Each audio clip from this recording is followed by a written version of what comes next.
Peygamberimiz sallallahu aleyhi ve sellem aytgan, İbn Umar'da gelir, Peygamberimiz sallallahu aleyhi ve sellem aytgandır. Kulli muskirin hamr. Har esirtgen zat o hamr. Hamr da kelsi biz arakı demekteyiz da. Har esirtgen zat o hamr dedik. Ve kulli muskirin haram. Har esirtgen zat o haram dedik. Başka yerde hamr o haram dedik. Kim ol hamr ol eşirtücü zatı dünyada içse deydi.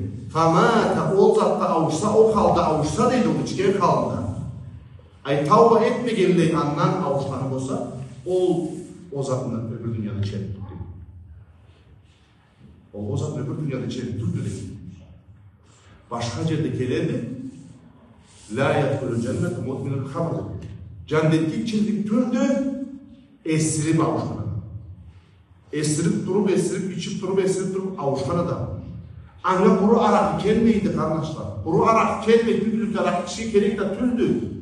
Büyülükte anlar ise aman zatlarla küreşenle millet. Anlar ise kılımlı zatlarla küreşenle millet. Arakı için kişi anasını öpürgen körme gerek. Arakçı için kişiyi geçiler tutup etken körme gerek. Arakı için her kişiyle birbirleri bacaktan körme gerek. Alaya büyülükte anı da gördük kısa ömrümüzün içinde. Ne olmak gerekti bundan aradı. Kallı kılımlılık olmak gerekti bundan aradı. Esirtgen zatla, hamırla ala ummul habarisi. Ala boğan kılımlılıkını anasıdır. Boğan kılımlılıkını anasıdır değil. Nektesin de anı etse adam, anın başka kılımlılıkları etmeyi koymayın.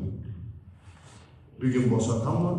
Olmasa bir gün alay o zatla katışmayın, girmeyin, kalmayın.